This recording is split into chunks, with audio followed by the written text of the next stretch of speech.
بسم الله الرحمن الرحيم والحمد لله رب العالمين وصلى الله على محمد وآله الطيبين الطاهرين. اللهم وفقنا وسائر المشتغلين للعلم والعمل الصالح بحق محمد وآل محمد. اللهم صل على محمد وآل محمد وعجل فرجهم والعن عدوهم. Imam Sadiq alayhi salam said, Allah did not create any creation more than angels, more than the angels. Allah did not create any creation more than the angels. قال الإمام الصادق عليه السلام ما خلق الله خلقا أكثر من الملائكة ما خلق الله خلقا أكثر من الملائكة.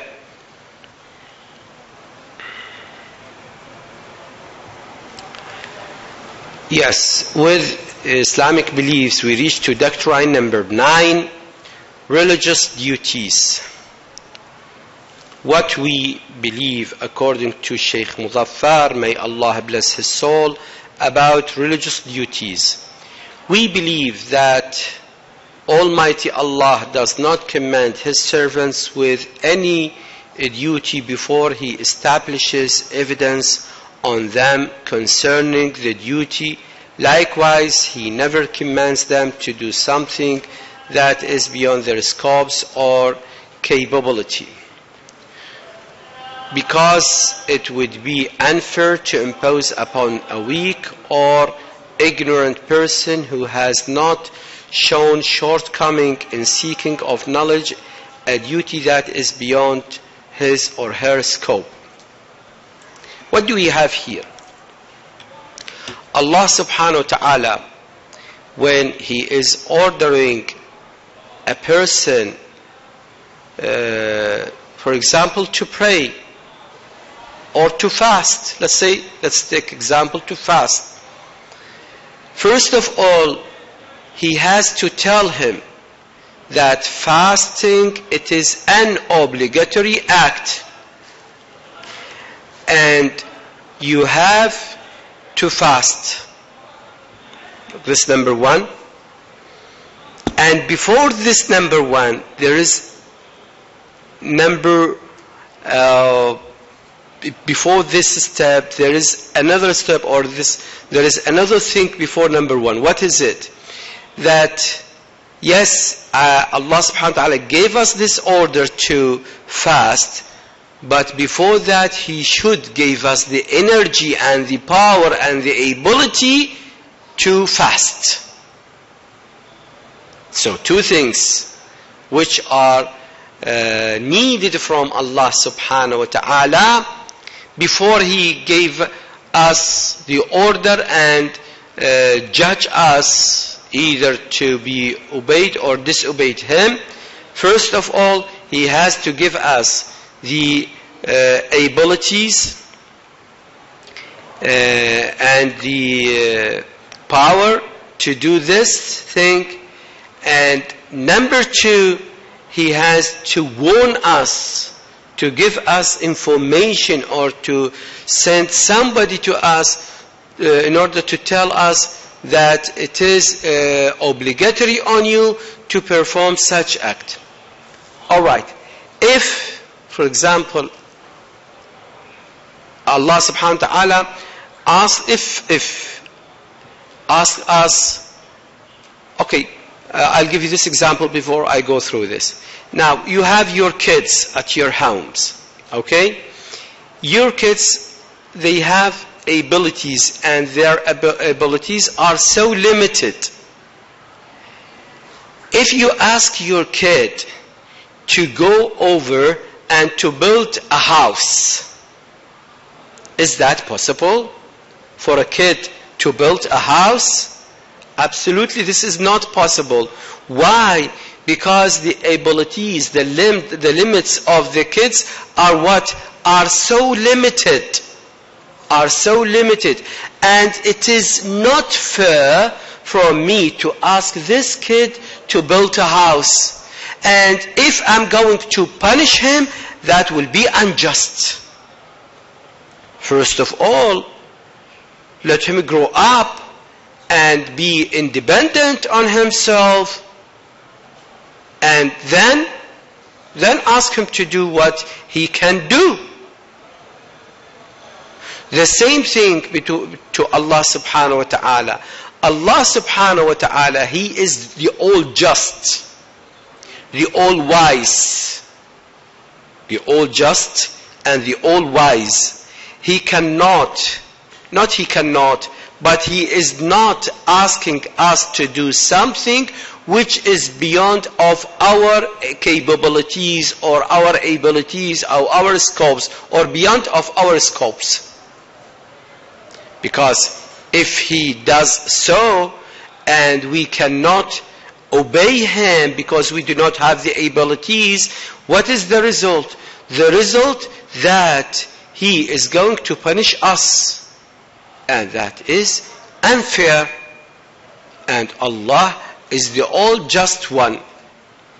You got the idea? You understand what I'm saying? You got it? Great. As for ignorant who have made short seeking of knowledge of religious laws and duties, they are definitely responsible in the view of Almighty Allah, who will punish them for their failure to do what ought to have been done. See, sometimes here, people, when we try to teach them and to give them the Islamic laws and to tell him to do this and not to do that, they said, why Shaykhana, why you tell us this? You shouldn't tell us this. Why? They said, because it's to be ignorant, it is the best. No, to be ignorant, never to be the best.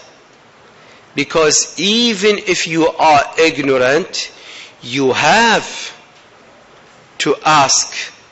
You have to ask and to search and seek knowledge. For example, if you have doubt in your salah, if you have doubts in your salah, and you do not know what to do, you have to go and inquire. You have to ask the scholars, what is the solution for this issue or for this topic or for this doubt? You cannot even stay as you are, because at doomsday Allah will blame you. Allah will blame you. سوف يأتي العتاب الرباني. ألا تعلمت? Why you did not learn? And this itab, this blame, it is not easy. It with what? It with slapping with fires. Wipes of fires. So be careful, and you should read and study at least the problems that you face every day. Actually, each one is required to learn the amount that one needs from religious laws. Also, we believe that is unavoidable for Almighty Allah to commission His servant to carry out creation duties and legislate for them a body of laws that achieve success and prosperity for them, guide them toward the paths of goodness and permanent happiness, and show them the ways of probity. On the other hand, why Allah subhanahu wa ta'ala make it obligatory on us not to lie? Make it obligatory on us to go for pilgrimage if we have the ability, or if we are able to do so. Why Allah subhanahu wa ta'ala make it? It is obligatory to pray 5 times a day. It is because for our goodness, the benefit at the end, the benefit will be in return to us. Allah will have nothing from this. Just like you and your kids. If you ask your kid to study hard, to work hard, at the end, he will succeed in his academic levels, academic study, and he will have what? He will have the good marks and the grades, and he will have the good reputation among the rest of the people in his community.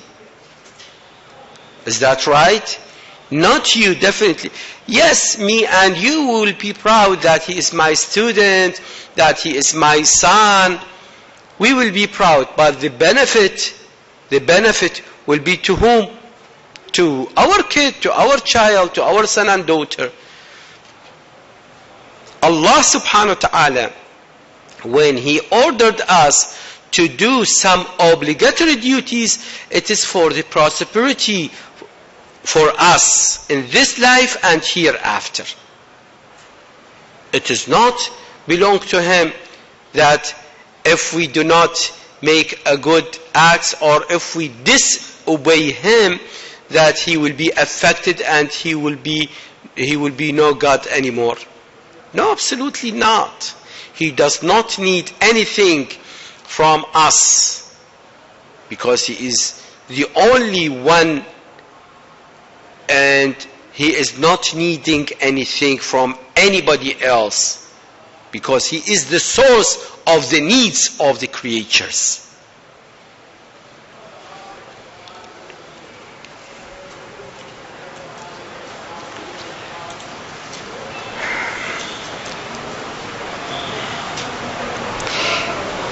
Yes, they have no knowledge of much that which causes them harm and loss.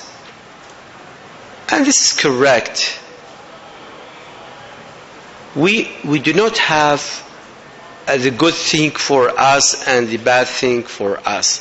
Just like the kid, he does not know using the knife, how to use it in a correct way and how to use it in a harm way.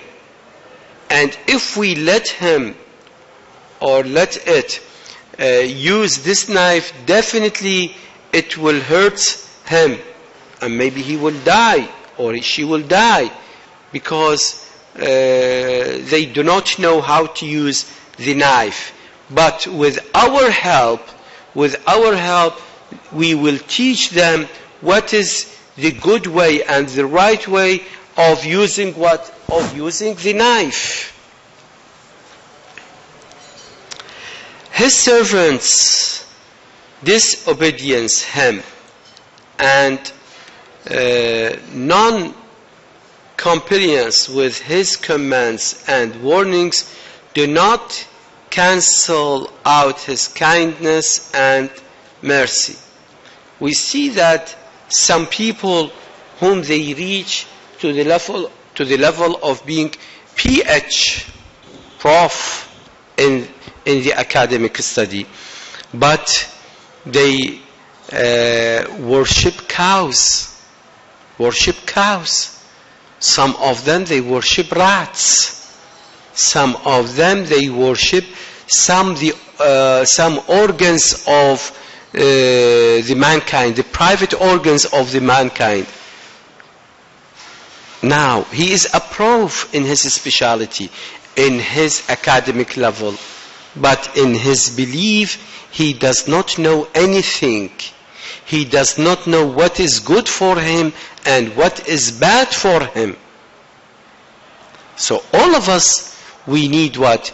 We need the good from Allah subhanahu wa ta'ala to direct us to the good thing, just like to give us orders, to give us the laws, just like in Quran, and to give us the teachers, just like the Prophet Muhammad sallallahu alaihi wasallam and his successors, his 12 successors, to guide us to the prosperity of this life and hereafter.